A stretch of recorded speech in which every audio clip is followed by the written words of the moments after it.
How's it going, everyone? Welcome back to the channel. If you guys are new here, make sure you guys subscribe. In today's video, I'm gonna walk you through a couple hidden features on the Mustang. I've owned my Mustang for about a year. I've definitely found quite a bit of hidden features and tips and tricks that I think everyone should know before buying the car. And even if you have the car, some things you should know and you might not know about. So I have a 2019 Mustang GT Premium. So most of these things are going to be kind of universal, but some things might be only available on the premium models because the interiors are a little bit different from the premium and the base model. So if you guys do have a base model, let me know if you guys have some of the features or what features you do not have. I don't remember where I parked the Lexus, and I hope I'm not parking myself in. All right, we're all good. The Lexus is parked to the side. If you guys missed the last video, I did a little installation on a new shift knob for this car and took it out for a little drive as well. A little sneak peek at the shift knob. If you haven't watched the video, go check it out. So first things first, let's get a little cold start up on the car.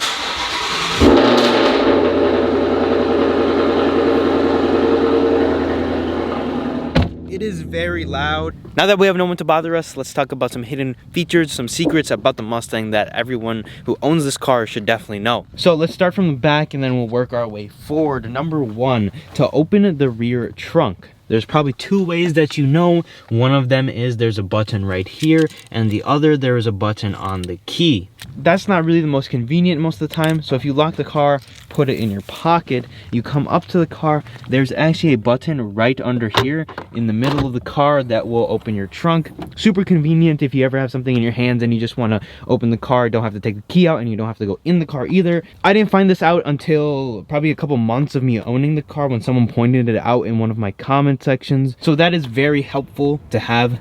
Definitely something that's a little hidden and not everyone knows about. Now this next thing I'm going to talk about is those who have not bought the cars yet. If you're looking into buying a Mustang and you're debating whether you should buy a performance pack or a non-performance pack, let me help you sway your decision one way or the other. The brakes in the car. One of the biggest differences between a performance pack and a non-performance pack is the performance pack comes with Brembo brakes while the non-performance pack doesn't, as well as that these come with all-season tires instead of the sticky tires. But what are you going to use this car for? Are you going to be taking it to the track all the time? Are you going to be using it very aggressively, or are you going to be daily driving it? Because in weathers like this where it's raining and sometimes snowing, the all-season tires perform 20 times better than those tires ever will. Plus, if you're going to basically be daily driving this car and you're not going to be super aggressively driving it on the track very often or on events very often, these brakes are more than fine, and you won't have to pay that extra ticket to get the Brembos, because whenever you have to replace those brakes, it is very, very expensive. So maybe that's going to help you a little bit decide whether you should get a performance pack or a non-performance pack. So a lot of these next tips are going to be in the interior, because you spend most of your time driving the car in the passenger seat behind the wheel instead of outside the car. So my car does not have a digital dash, but I do have the performance pack with heated, cooled seats and all of that. Starting off, there's a couple things that you're probably going to be missing. One of those is a place to put your sunglasses. Well, Ford just relocated it right here. There's a little spot just kind of right by your knee. They decided to change it from up there to down there for some reason, but that's just a little hidden thing that is there. So the next thing is going to be advanced traction control. This is pretty much a standard feature in all of the Ford products, but if you come here, so if you flick the switch, you're gonna turn off and on traction control. But if you press it and hold the traction control for about 5 seconds, it's going to turn off advanced track, taking off stability control and all of the assists, and then simply just pressing it once and turning it back on will turn it back on. But if you press and hold, it'll turn off the advanced track. So if you're looking to turn all the assists off, that is how you do it. The next thing is going to be coming over to the climate controls. The climate controls right here do not have a way to control the air from where you want it. I was struggling with this for probably 5 minutes when I was driving down to Texas, and I didn't figure it out until very recently that you actually have to go into the climate screen and you can then select where you want the air to be coming from the screen. Kind of inconvenient because I had Apple CarPlay the entire time. I had the maps going and all of that, and I never thought to go into the Ford system to go and select where I want my air to come from, but that is how you do it. A tip if you're using Apple CarPlay, do not use this outlet here. For some reason it decides to be weird sometimes, and use this one instead because it's going to be much more easier. It's also out of your way a little bit. If you have manual like I do, everything is kind of out of sight, out of mind with that, and it works better with that port. Coming to the passenger side, if we open the glove box up, you realize there's a lack of a manual in this. There's actually a little hidden compartment right here. If you press this, it actually drops the manual for you. So if you're looking for all of the owner's manual and all those things, it's gonna be in here, a little hidden compartment in the Mustang. And let's talk about this key a little bit more. If you have any keyless entry car, this pretty much should apply, but the Mustang has all these features that a normal car would. First thing being, if you unlock and hold unlock, you'll roll the windows down to let a little bit of air out in the summer. And you can hold it, and then if you just want to crack the lid, you can just let go, or if you want it all the way, you can hold it until both the windows come all the way down.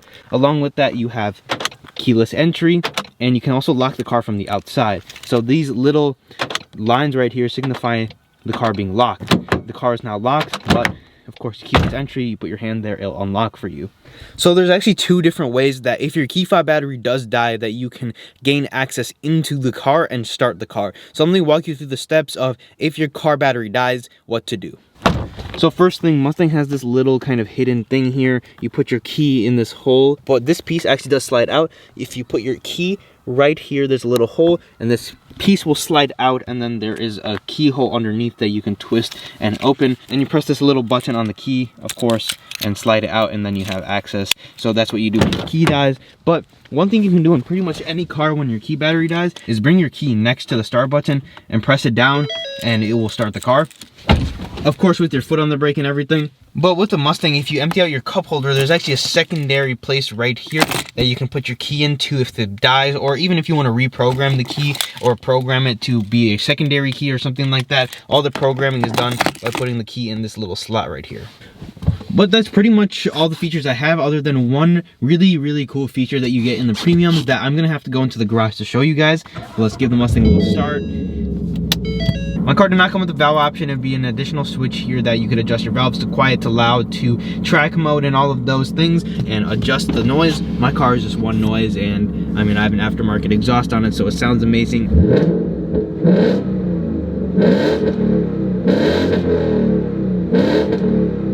It's loud, and it sounds very good.